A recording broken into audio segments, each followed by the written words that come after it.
दोस्तों, बचपन में हमने विक्रम और बेताल की कई सारी कहानियां सुनी है और यह कहानियां बेताल पच्चीसी के नाम से जानी जाती है। राजा विक्रमादित्य के न्यायप्रियता और दानशीलता की चर्चा पूरे देश में होती थी। हर कहानी में विक्रमादित्य के न्याय शक्ति का परिचय होता है और उन कहानियों से अच्छी सीख भी मिलती है। दोस्तों, राजा विक्रमादित्य और बेताल की कहानी का आरंभ बड़ा ही रोचक है। एक तरह से देखा जाए तो यही बेताल पच्चीसी की भूमिका है। इसके ऊपर ही अन्य सारी कहानियां निर्भर हैं। आनंद ले बेताल पच्चीसी की शुरुआत का। बहुत पुरानी बात है। धारा नगरी में गंधर्वसेन नाम का एक राजा राज करते थे। उसके 4 रानियां थीं। उनके 6 लड़के थे जो सबके सब बड़े ही चतुर और बलवान थे। संयोग से एक दिन राजा की मृत्यु हो गई और उनकी जगह उनका बड़ा बेटा शंख गद्दी पर बैठा। उसने कुछ दिन राज किया, लेकिन छोटे भाई विक्रम ने उसे मार डाला और स्वयं राजा बन बैठा। उसका राज्य दिनों दिन बढ़ता गया और वह सारे जम्बूद्वीप का राजा बन बैठा। एक दिन उसके मन में आया कि उसे घूमकर सैर करनी चाहिए और जिन देशों के नाम उसने सुने हैं उन्हें देखना चाहिए। सो वह गद्दी अपने छोटे भाई भर्तृहरि को सौंपकर योगी बनकर राज्य से निकल पड़ा।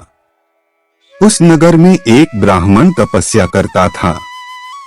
एक दिन देवता ने प्रसन्न होकर उसे एक फल दिया और कहा कि इसे जो भी खाएगा वह अमर हो जाएगा। ब्राह्मण ने वह फल लाकर अपनी पत्नी को दिया और देवता की बात भी बता दी। ब्राह्मणी बोली, हम अमर होकर क्या करेंगे? हमेशा भीख मांगते रहेंगे।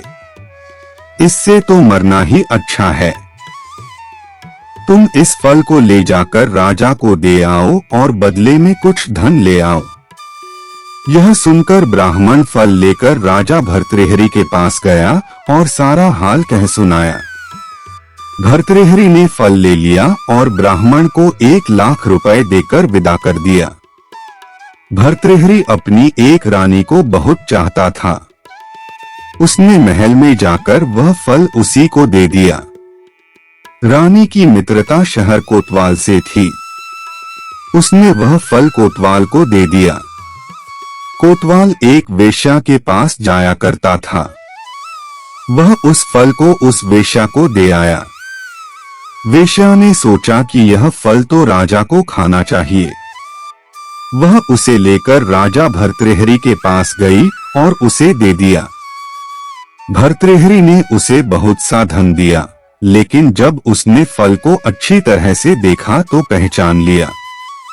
उसे बड़ी चोट लगी, पर उसने किसी से कुछ कहा नहीं। उसने महल में जाकर रानी से पूछा कि तुमने उस फल का क्या किया? रानी ने कहा, मैंने उसे खा लिया। राजा ने वह फल निकालकर दिखा दिया। रानी घबरा गई और उसने सारी बात सच सच कह दी। भर्तृहरि ने पता लगाया तो उसे पूरी बात ठीक ठीक मालूम हो गई। वह बहुत दुखी हुआ। उसने सोचा, यह दुनिया मायाजाल है, इसमें अपना कोई नहीं। वह फल लेकर बाहर आया और उसे धुलवाकर स्वयं खा लिया। फिर राजपाट छोड़ योगी का भेष बना जंगल में तपस्या करने चला गया। भर्तृहरि के जंगल में चले जाने से विक्रम की गद्दी सूनी हो गई। जब राजा इंद्र को यह समाचार मिला तो उन्होंने एक देव को धारा नगरी की रखवाली के लिए भेज दिया। वह रात दिन वहीं रहने लगा। भर्तृहरि के राजपाट छोड़कर वन में चले जाने की बात विक्रम को मालूम हुई तो वह लौटकर अपने देश में आया। आधी रात का समय था। जब वह नगर में घुसने लगा तो देव ने उसे रोका। राजा ने कहा, मैं विक्रम हूँ, यह मेरा राज है। तुम रोकने वाले कौन होते? देव बोला, मुझे राजा इंद्र ने इस नगर की चौकसी के लिए भेजा है। तुम सच्चे राजा विक्रम हो तो आओ, पहले मुझसे लड़ो। दोनों में लड़ाई हुई। राजा ने जरा सी देर में देव को पछाड़ दिया। तब देव बोला, हे राजन, तुमने मुझे हरा दिया, मैं तुम्हें जीवनदान देता हूं। इसके बाद देव ने कहा, राजन, एक नगर और एक नक्षत्र में तुम 3 आदमी पैदा हुए थे। तुमने राजा के घर में जन्म लिया, दूसरे ने तेली के और तीसरे ने कुम्हार के। तुम यहाँ का राज करते हो, तेली पाताल का राज करता था। कुम्हार ने योग साधकर तेली को मारकर शमशान में पिशाच बना सिरस के पेड़ से लटका दिया है। अब वह तुम्हें मारने की फिराक में है, उससे सावधान रहना। इतना कहकर देव चला गया और राजा महल में आ गया। राजा को वापस आया देख सबको बड़ी खुशी हुई। नगर में आनंद मनाया गया। राजा फिर राज करने लगा। एक दिन की बात है कि शांतिशील नाम का एक योगी राजा के पास दरबार में आया और उसे एक फल देकर चला गया। राजा को आशंका हुई कि देव ने जिस आदमी को बताया था, कहीं यह वही तो नहीं है। यह सोच उसने फल नहीं खाया, भंडारी को दे दिया। योगी आता और राजा को एक फल दे जाता। संयोग से एक दिन राजा अपना अस्तबल देखने गया था। योगी वहीं पहुंच और फल राजा के हाथ में दे दिया। राजा ने उसे उछाला तो वह हाथ से छूटकर धरती पर गिर पड़ा। उसी समय एक बंदर ने झपटकर उसे उठा लिया और तोड़ डाला। उसमें से एक लाल निकला, जिसकी चमक से सबकी आंखें चौंधिया गईं। राजा को बड़ा अचरज हुआ। उसने योगी से पूछा, आप यह लाल मुझे रोज क्यों दे जाते हैं? योगी ने जवाब दिया, महाराज, राजा, गुरु, ज्योतिषी, वैद्य और बेटी, इनके घर कभी खाली हाथ नहीं जाना चाहिए। राजा ने भंडारी को बुलाकर पीछे के सब फल मंगवाए। तुरवाने पर सब में से एक एक लाल निकला। इतने लाल देखकर राजा को बड़ा हर्ष हुआ। उसने जौहरी को बुलवाकर उनका मूल्य पूछा। जौहरी बोला, महाराज, ये लाल इतने कीमती हैं कि इनका मोल करोड़ों रुपयों में भी नहीं आंका जा सकता। एक एक लाल एक एक राज्य के बराबर है। यह सुनकर राजा योगी का हाथ पकड़कर गद्दी पर ले गया। बोला, योगीराज, आप सुनी हुई बुरी बातें दूसरों के सामने नहीं कही जाती। राजा उसे अकेले में ले गया। वहां जाकर योगी ने कहा, महाराज, बात यह है कि गोदावरी नदी के किनारे मसान में मैं एक मंत्र सिद्ध कर रहा हूँ। उसके सिद्ध हो जाने पर मेरा मनोरथ पूरा हो जाएगा। तुम एक रात मेरे पास रहोगे तो मंत्र सिद्ध हो जाएगा। एक दिन रात को हथियार बांधकर तुम अकेले मेरे पास आ जाना। राजा ने कहा, अच्छी बात है।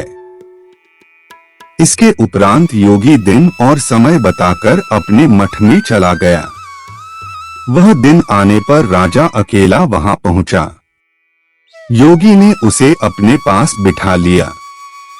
थोड़ी देर बैठकर राजा ने पूछा, महाराज, मेरे लिए क्या आज्ञा है? योगी ने कहा, राजन, यहाँ से दक्षिण दिशा में 2 कोस की दूरी पर मसान में एक सिरस के पेड़ पर एक मुर्दा लटका है। उसे मेरे पास ले आओ, तब तक मैं यहाँ पूजा करता हूँ। यह सुनकर राजा वहां से चल दिया। बड़ी भयंकर रात थी। चारों ओर अंधेरा फैला था। पानी बरस रहा था। भूत प्रेत शोर मचा रहे थे। सांप आकर पैरों में लिपटते थे। लेकिन राजा हिम्मत से आगे बढ़ता गया। जब वह मसान में पहुंचा तो देखता क्या है कि शेर दहाड़ रहे हैं, हाथी चिंघाड़ रहे हैं, भूत प्रेत आदमियों को मार रहे हैं। राजा बेधड़क चलता गया और सिरस के पेड़ के पास पहुंच गया। पेड़ जड़ से फुनगी तक आग से दहक रहा था। राजा ने सोचा, कौन हो, यह वही योगी है जिसकी बात देव ने बताई थी। पेड़ पर रस्सी से बंधा मुर्दा लटक रहा था।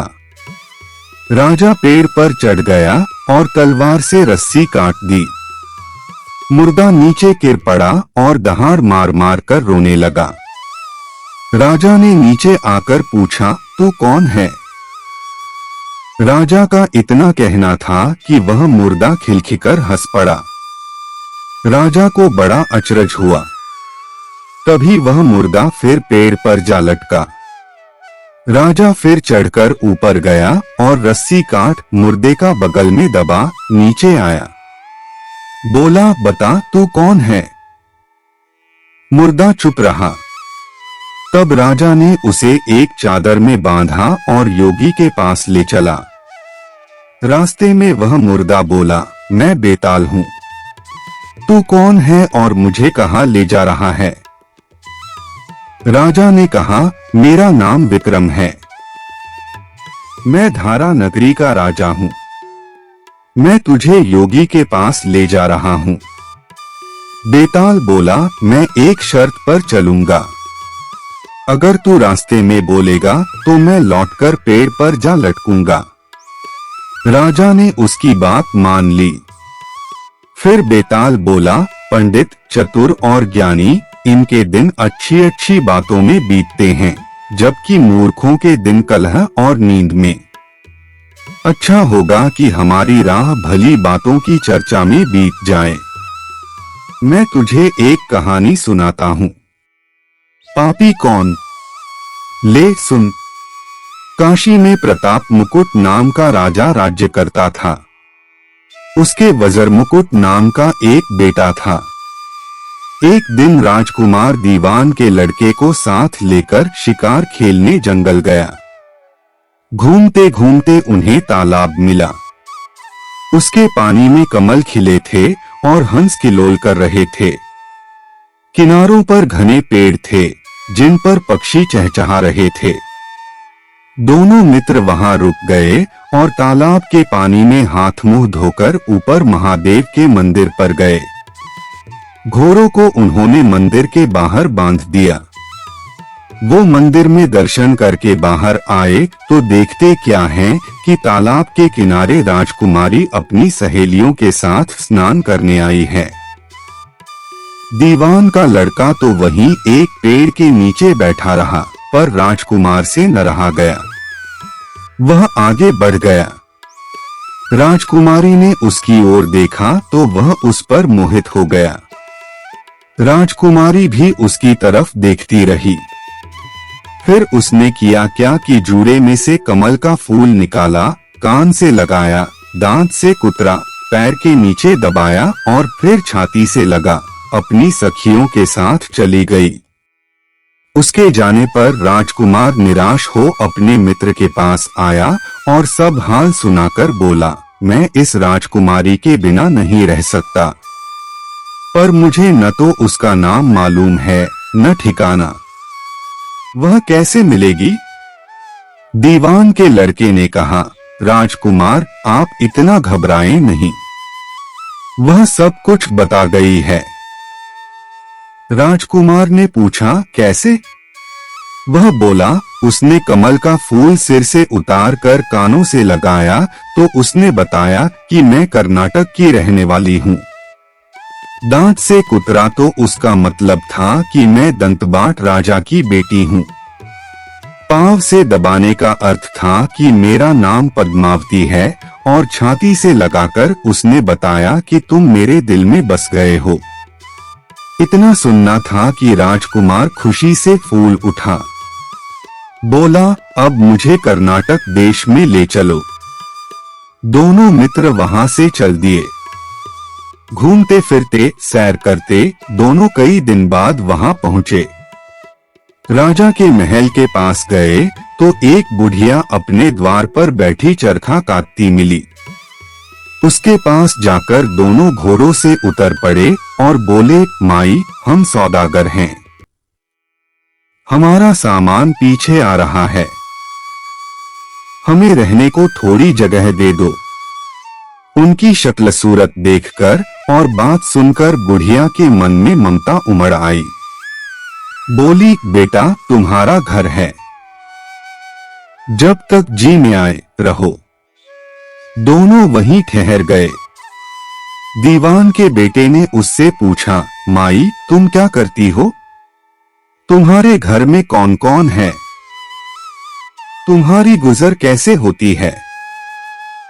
बुढ़िया ने जवाब दिया, बेटा, मेरा एक बेटा है जो राजा की चाकरी में है। मैं राजा की बेटी पहमावती की धाय थी। बूढ़ी हो जाने से अब घर में रहती हूँ। राजा खाने पीने को दे देता है। दिन में एक बार राजकुमारी को देखने महल में जाती हूँ।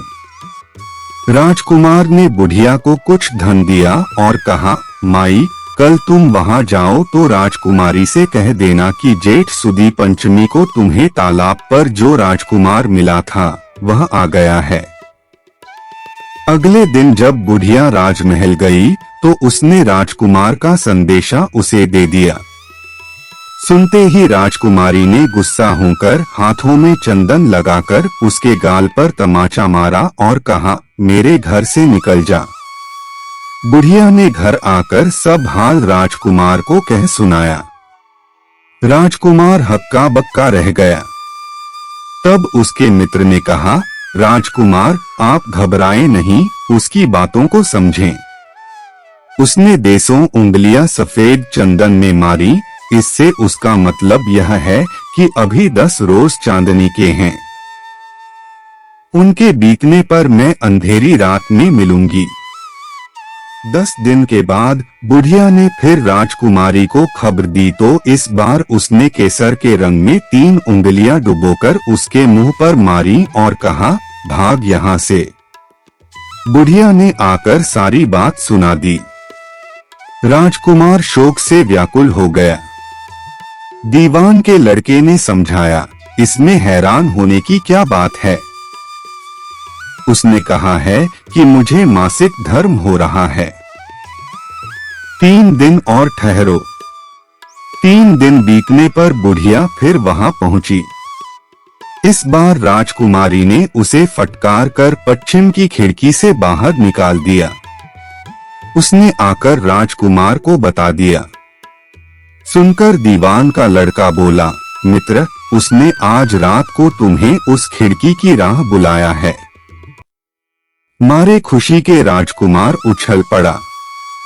समय आने पर उसने बुढ़िया की पोशाक पहनी, इत्र लगाया, हथियार बांधे। दोपहर रात बीतने पर वह महल में जा पहुंचा और खिड़की में से होकर अंदर पहुंच गया। राजकुमारी वहां तैयार खड़ी थी। वह उसे भीतर ले गई। अंदर के हाल देखकर राजकुमार की आंखें खुल गईं। एक से एक बढ़कर चीजें थीं। रात भर राजकुमार राजकुमारी के साथ रहा। जैसे ही दिन निकलने को आया कि राजकुमारी ने राजकुमार को छिपा दिया और रात होने पर फिर बाहर निकाल लिया। इस तरह कई दिन बीत गए। अचानक एक दिन राजकुमार को अपने मित्र की याद आई। उसे चिंता हुई कि पता नहीं उसका क्या हुआ होगा। उदास देखकर राजकुमारी ने कारण पूछा तो उसने बता दिया। बोला, वह मेरा बड़ा प्यारा दोस्त है, बड़ा चतुर है। उसकी होशियारी ही से तो तुम मुझे मिल पाई हो। राजकुमारी ने कहा, मैं उसके लिए बढ़िया बढ़िया भोजन बनवाती हूँ। तुम उसे खिलाकर तसल्ली देकर लौट आना। खाना साथ में लेकर राजकुमार अपने मित्र के पास पहुंचा। वे महीने भर से मिले नहीं थे। राजकुमार ने मिलने पर सारा हाल सुनाकर कहा कि राजकुमारी को मैंने तुम्हारी चतुराई की सारी बातें बता दी हैं। तभी तो उसने यह भोजन बनाकर भेजा है। दीवान का लड़का सोच में पड़ गया। उसने कहा, यह तुमने अच्छा नहीं किया। राजकुमारी समझ गई कि जब तक मैं हूं, वह तुम्हें अपने बस में नहीं रख सकती, इसलिए उसने इस खाने में जहर मिलाकर भेजा है।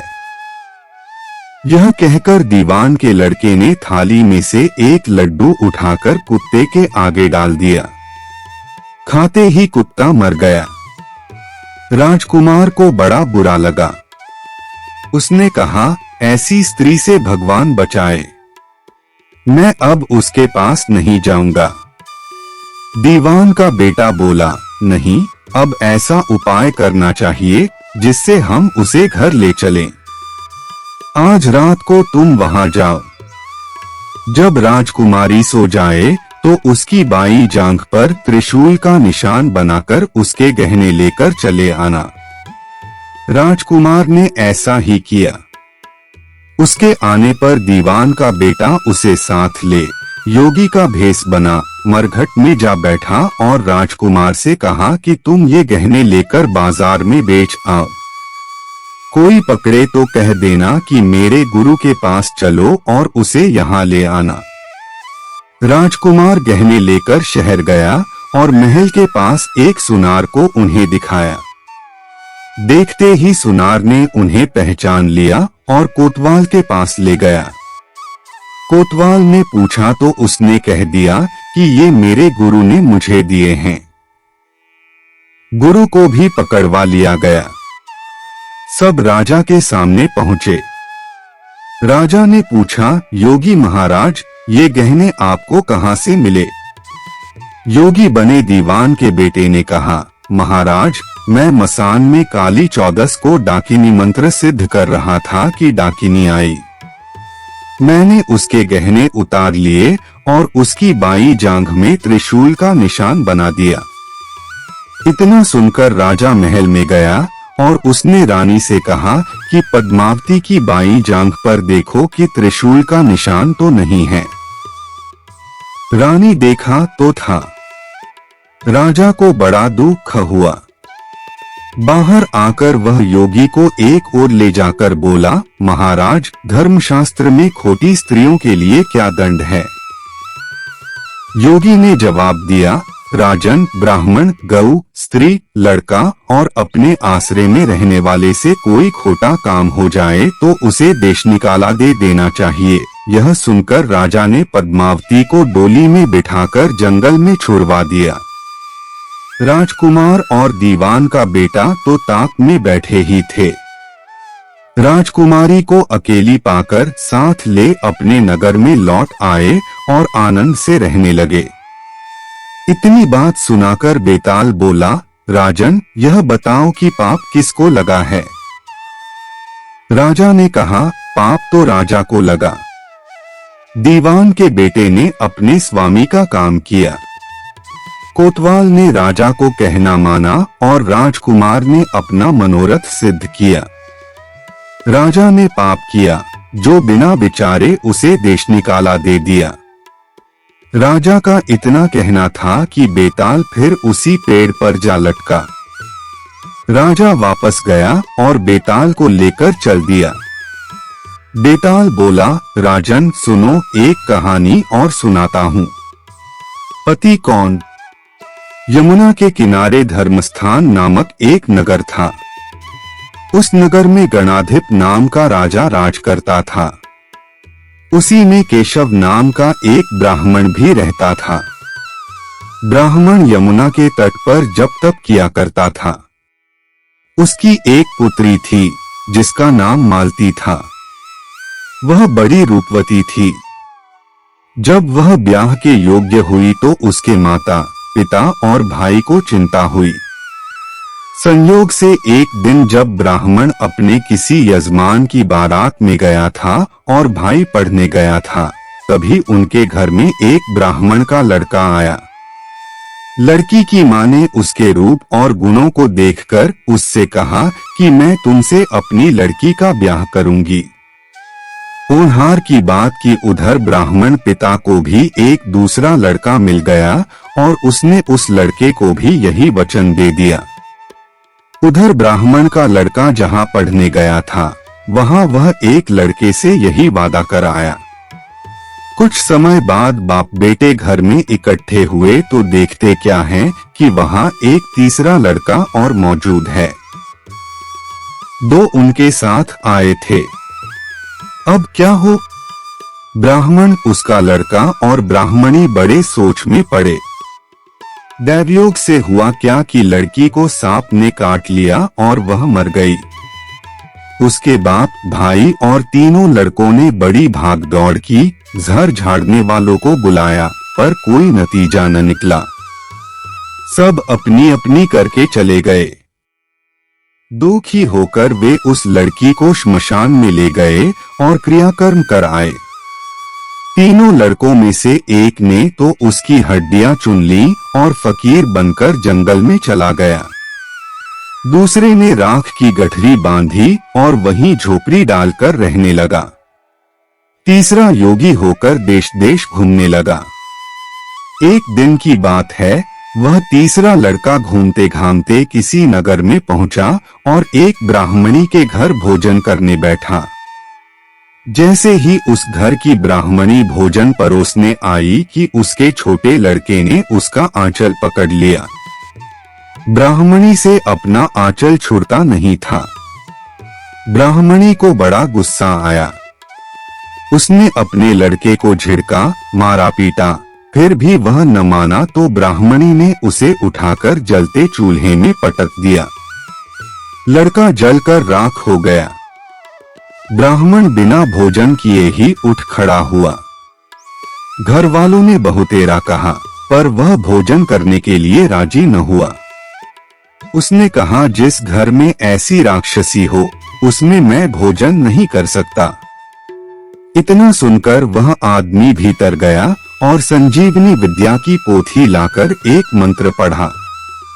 जलकर राख हो चुका लड़का फिर से जीवित हो गया। यह देखकर ब्राह्मण सोचने लगा कि अगर यह पोथी मेरे हाथ पड़ जाए तो मैं भी उस लड़की को फिर से जिला सकता हूँ। इसके बाद उसने भोजन किया और वहीं ठहर गया। जब रात को सब खा पी कर सो गए तो वह ब्राह्मण चुपचाप वह पोथी लेकर चल दिया। जिस स्थान पर उस लड़की को जलाया गया था वहां जाकर उसने देखा कि दूसरे लड़के वहां बैठे बातें कर रहे हैं। इस ब्राह्मण के यह कहने पर कि उसे संजीवनी विद्या की पोथी मिल गई है और वह मंत्र पढ़कर लड़की को जिला सकता है, उन दोनों ने हड्डियां और राख निकाली। ब्राह्मण ने जैसे ही मंत्र पढ़ा वह लड़की जी उठी। अब तीनों उसके पीछे आपस में झगड़ने लगे। इतना कहकर बेताल बोला, राजा बताओ कि वह लड़की किसकी स्त्री होनी चाहिए। राजा ने जवाब दिया, जो वहां कुटिया बनाकर रहा उसकी। बेताल ने पूछा, क्यों? राजा बोला, जिसने हड्डियां रखी वह तो उसके बेटे के बराबर हुआ। जिसने विद्या सीखकर जीवन दान दिया वह बाप के बराबर हुआ।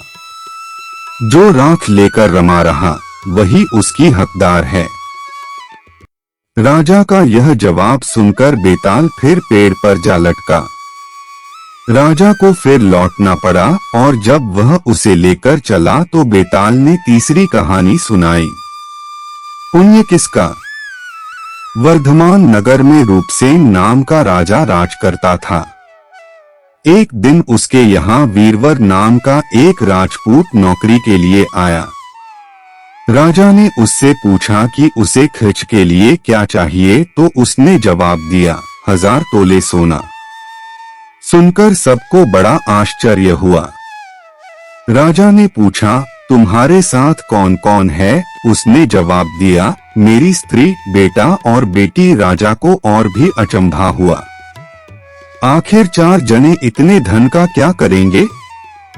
फिर भी उसने उसकी बात मान ली। उस दिन से वीरवर रोज 1000 तोले सोना भंडारी से लेकर अपने घर आता। उसमें से आधा ब्राह्मणों में बांट देता, बाकी के 2 हिस्से करके एक मेहमानों, वैरागियों और सन्यासियों को देता और दूसरे से भोजन बनवाकर पहले गरीबों को खिलाता। उसके बाद जो बचता उसे स्त्री बच्चों को खिलाता, आप खाता। काम यह था कि शाम होते ही ढाल तलवार लेकर राज के पलंग की चौकीदारी करता। राजा को जब कभी रात को जरूरत होती वह हाजिर रहता। एक आधी रात के समय राजा को मरघट की ओर से किसी के रोने की आवाज आई। उसने वीरवर को पुकारा तो वहां आ गया। राजा ने कहा, जाओ पता लगाकर आओ कि इतनी रात गए यह कौन रो रहा है और क्यों रो रहा है। वीरवर तत्काल वहां से चल दिया। मरघट में जाकर देखता क्या है कि सिर से पांव तक एक स्त्री गहनों से लदी कभी नाचती है, कभी कूदती है और सिर पीट पीट कर रोती है, लेकिन उसकी आंखों से एक बूंद आंसू की नहीं निकलती। वीरवर ने पूछा, तुम कौन हो, क्यों रोती हो? उसने कहा, मैं राजलक्ष्मी हूँ। रोती इसलिए हूँ कि राजा विक्रम के घर में खोटे काम होते हैं, इसलिए वहाँ दरिद्रता का डेरा पड़ने वाला है। मैं वहाँ से चली जाऊंगी और राजा दुखी होकर 1 महीने में मर जाएगा। सुनकर वीरवर ने पूछा, इससे बचने का कोई उपाय है? स्त्री बोली, हाँ है। यहाँ से पूरब में 1 योजन पर एक देवी का मंदिर है। अगर तुम उस देवी पर अपने बेटे का शीश चढ़ा दो तो विपदा टल सकती है। फिर राजा 100 बरस तक बेखटके राज करेगा। वीरवर घर आया और अपनी स्त्री को जगाकर सब हाल कहा। स्त्री ने बेटे को जगाया, बेटी भी जाग पड़ी। जब बालक ने बात सुनी तो वह खुश होकर बोला, आप मेरा शीश काटकर जरूर चढ़ा दें। एक तो आपकी आज्ञा, दूसरे स्वामी का काम, तीसरे यह देह देवता पर चढ़े, इससे बढ़कर बात और क्या होगी? आप जल्दी करें। वीरवर ने अपनी स्त्री से कहा, अब तुम बताओ। स्त्री बोली, स्त्री का धर्म पति की सेवा करने में है। निदान चारों जने देवी के मंदिर में पहुंचे।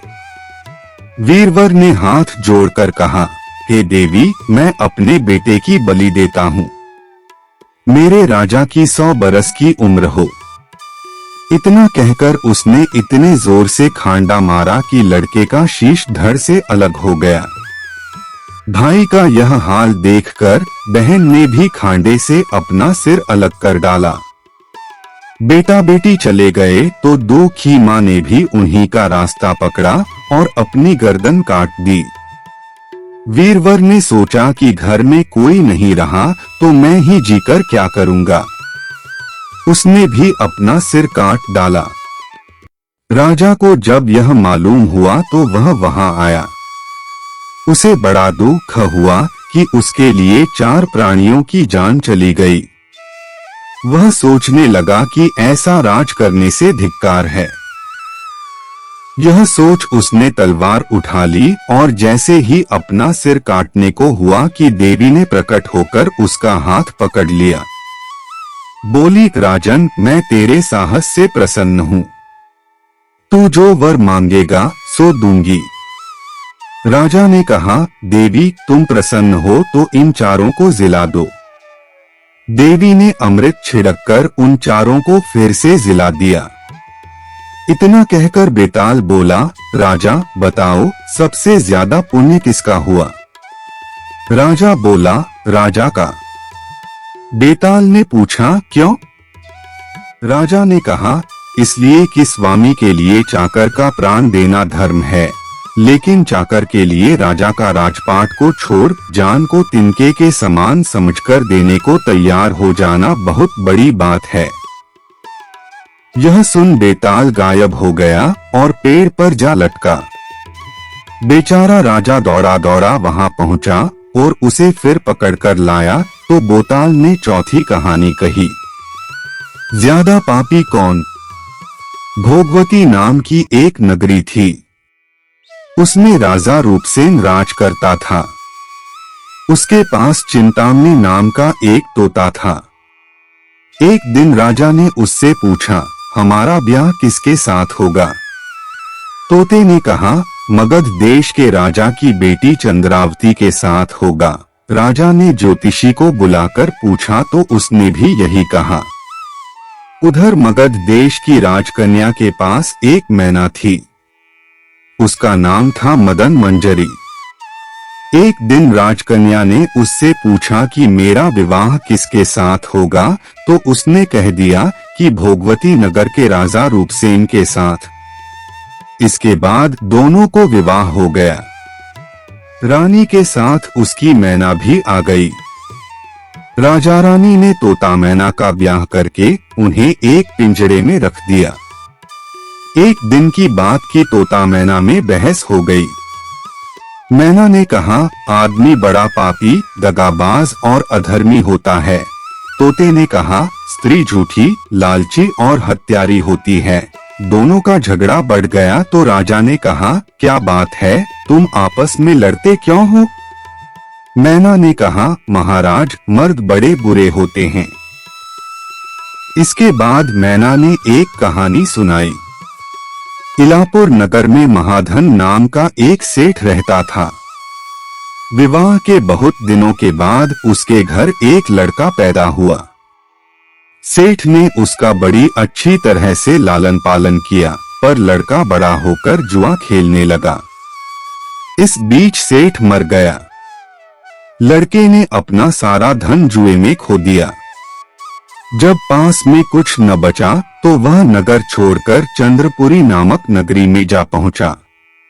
वहां हेमगुप्त नाम का साहूकार रहता था। उसके पास जाकर उसने अपने पिता का परिचय दिया और कहा कि मैं जहाज लेकर सौदागरी करने गया था। माल बेचा, धन कमाया, लेकिन लौटते में समुद्र में ऐसा तूफान आया कि जहाज डूब गया और मैं जैसे तैसे बचकर यहाँ आ गया। उस सेठ के एक लड़की थी रत्नावती। सेठ को बड़ी खुशी हुई कि घर बैठे इतना अच्छा लड़का मिल गया। उसने उस लड़के को अपने घर में रख लिया और कुछ दिन बाद अपनी लड़की से उसका ब्याह कर दिया। दोनों वहीं रहने लगे। अंत में एक दिन वहां से विदा हुए। सेठ ने बहुत सा धन दिया और एक दासी को उनके साथ भेज दिया। रास्ते में एक जंगल पड़ता था। वहां आकर लड़के ने स्त्री से कहा, यहाँ बहुत डर है, तुम अपने गहने उतारकर मेरी कमर में बांध दो। लड़की ने ऐसा ही किया। इसके बाद लड़के ने कहारों को धन देकर डोले को वापस करा दिया और दासी को मारकर कुएं में डाल दिया। फिर स्त्री को भी कुएं में पटककर आगे बढ़ गया। स्त्री रोने लगी। एक मुसाफिर उधर जा रहा था। जंगल में रोने की आवाज सुनकर वह वहां आया, उसे कुएं से निकालकर उसके घर पहुंचा दिया। स्त्री ने घर जाकर मां बाप से कह दिया कि रास्ते में चोरों ने हमारे गहने छीन लिए और दासी को मारकर मुझे कुएं में ढकेलकर भाग गए। बाप ने उसे ढाढ़स बंधाया और कहा कि तू चिंता मत कर, तेरा स्वामी जीवित होगा और किसी दिन आ जाएगा। उधर वह लड़का जेवर लेकर शहर पहुंचा। उसे तो जुए की लत लगी थी। वह सारे गहने जुए में हार गया। उसकी बुरी हालत हुई तो वह यह बहाना बनाकर कि उसके लड़का हुआ है, फिर अपनी ससुराल चला। वहां पहुंचते ही सबसे पहले उसकी स्त्री मिली। वह बड़ी खुश हुई। उसने पति से कहा, आप कोई चिंता न करें, मैंने यहाँ आकर दूसरी ही बात कही है। जो कहा था वह उसने बता दिया। सेठ अपने जमाई से मिलकर बड़े प्रसन्न हुए और उन्होंने उसे बड़ी अच्छी तरह से घर में रखा। कुछ दिन बाद एक रोज जब वह लड़की गहने पहने सो रही थी, उसने चुपचाप छुरी से उसे मार डाला और उसके गहने लेकर चंपत हो गया। मैना बोली, महाराज, यह सब मैंने अपनी आंखों से देखा। ऐसा पापी होता है आदमी। राजा ने तोते से कहा, अब तुम बताओ कि स्त्री क्यों बुरी होती है। इस पर तोते ने यह कहानी सुनाई। कंचनपुर में सागर दत्त नाम का एक सेठ रहता था। उसके श्रीदत्त नाम का एक लड़का था। वहां से कुछ दूर पर एक और नगर था, श्री विजयपुर। उसमें सोमदत्त नाम का सेठ रहता था। उसके एक लड़की थी, वह श्रीदत्त को ब्याही थी। ब्याह के बाद श्रीदत्त व्यापार करने परदेश चला गया। 12 बरस हो गए और वह न आया तो जयश्री व्याकुल होने लगी। एक दिन वह अपनी अटारी पर खड़ी थी कि एक आदमी उसे दिखाई दिया। उसे देखते ही वह उस पर मोहित हो गई। उसने उसे अपनी सखी के घर बुलवा लिया। रात होते ही वह उस सखी के घर चली जाती और रात भर वहां रहकर दिन निकलने से पहले ही लौट आती। इस तरह बहुत दिन बीत गए। इस बीच एक दिन उसका पति परदेश से लौट आया। स्त्री बड़ी दुखी हुई, अब वह क्या करे। पति हारात का था। जल्दी ही उसकी आंख लग गई और स्त्री उठकर अपने दोस्त के पास चल दी। रास्ते में एक चोर खड़ा था। वह देखने लगा कि स्त्री कहाँ जाती है। धीरे धीरे वह सहेली के मकान पर पहुंची। चोर भी पीछे पीछे गया। संयोग से उस आदमी को सांप ने काट लिया था और वह मरा पड़ा था। स्त्री ने समझा सो रहा है। वहीं आंगन में पीपल का एक पेड़ था जिस पर एक पिशाच बैठा यह लीला देख रहा था। उसने उस आदमी के शरीर में प्रवेश करके उस स्त्री की नाक काट ली और फिर उस आदमी की देह से निकलकर पेड़ पर जा बैठा। स्त्री रोती हुई अपनी सहेली के पास गई। सहेली ने कहा कि तुम अपने पति के पास जाओ और वहां बैठकर रोने लगो। कोई पूछे तो कह देना कि पति ने नाक काट ली है। उसने ऐसा ही किया। उसका रोना सुनकर लोग इकट्ठे हो गए। आदमी जाग उठा। उसे सारा हाल मालूम हुआ तो वह बड़ा दुखी हुआ। लड़की के बाप ने कोतवाल को खबर दे दी। कोतवाल उन सबको राजा के पास ले गया। लड़की की हालत देखकर राजा को बड़ा गुस्सा आया। उसने कहा, इस आदमी को सूली पर लटका दो। वह चोर वहां खड़ा था। जब उसने देखा कि एक बेकसूर आदमी को सूली पर लटकाया जा रहा है तो उसने राजा के सामने जाकर सब हाल सच सच बता दिया। बोला, अगर मेरी बात का विश्वास न हो तो जाकर देख लीजिए, उस आदमी के मुंह में स्त्री की नाक है। राजा ने दिखवाया तो बात सच निकली। इतना कहकर तोता बोला, हे राजा, स्त्रियां ऐसी होती हैं। राजा ने उस स्त्री का सिर मुंडवाकर गधे पर चढ़ाकर नगर में घुमाया और शहर से बाहर छुड़वा दिया। यह कहानी सुनाकर बेताल बोला, राजा बताओ कि दोनों में ज्यादा पापी कौन है। राजा ने कहा, स्त्री। बेताल ने पूछा, कैसे। राजा ने कहा, मर्द कैसा ही दुष्ट हो, उसे धर्म का थोड़ा बहुत विचार रहता ही है, स्त्री को नहीं रहता, इसलिए वह अधिक पापिन है। राजा के इतना कहते ही बेताल फिर पेड़ पर जा लटका। राजा लौट कर गया और उसे पकड़कर लाया। रास्ते में बेताल ने 5वीं कहानी सुनाई। असली वर कौन। उज्जैन में महाबल नाम का एक राजा रहता था। उसके हरिदास नाम का एक दूत था जिसके महादेवी नाम की बड़ी सुंदर कन्या थी। जब वह विवाह योग्य हुई तो हरिदास को बहुत चिंता होने लगी। इसी बीच राजा ने उसे एक दूसरे राजा के पास भेजा। कई दिन चलकर हरिदास वहां पहुंचा। राजा ने उसे बड़ी अच्छी तरह से रखा। एक दिन एक ब्राह्मण हरिदास के पास आया। बोला, तुम अपनी लड़की मुझे दे दो। हरिदास ने कहा, मैं अपनी लड़की उसे दूंगा जिसमें सब गुण होंगे। ब्राह्मण ने कहा, मेरे पास एक ऐसा रथ है जिस पर बैठकर जहां चाहो घड़ी भर में पहुंच जाओगे।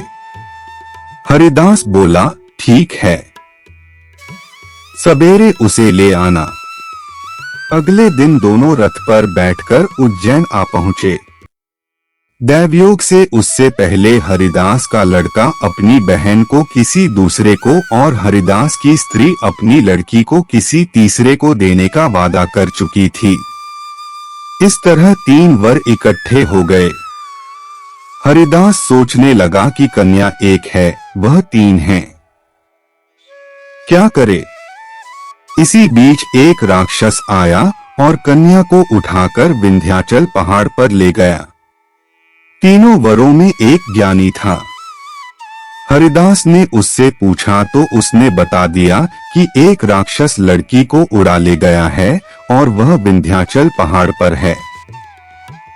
दूसरे ने कहा, मेरे रथ पर बैठकर चलो, जरा सी देरी में वहां पहुंच जाएंगे। तीसरा बोला, मैं शब्दवेधी तीर चलाना जानता हूं, राक्षस को मार गिराऊंगा। वे सब रथ पर चढ़कर विंध्याचल पहुंचे और राक्षस को मारकर लड़की को बचा जाए। इतना कहकर बेताल बोला, हे राजन, बताओ वह लड़की उन तीनों में से किसको मिलनी चाहिए। राजा ने कहा, जिसने राक्षस को मारा उसको मिलनी चाहिए, क्योंकि असली वीरता तो उसी ने दिखाई, बाकी 2 ने तो मदद की। राजा का इतना कहना था कि बेताल फिर पेड़ पर जा लटका और राजा फिर उसे लेकर आया तो रास्ते में बेताल ने छठी कहानी सुनाई। दोस्तों, आगे की कहानियां सुनने के लिए हमसे जुड़े रहें। दोस्तों, कमेंट करके बताएं कि आपको हमारी यह कहानी कैसी लगी। पसंद है तो इसे लाइक और शेयर करें और ऐसी ही मजेदार कहानियां सुनने के लिए चैनल को सब्सक्राइब करना ना भूलें। मिलते हैं जल्दी ही एक और नई कहानी के साथ, तब तक स्वस्थ और खुश रहें। नमस्कार।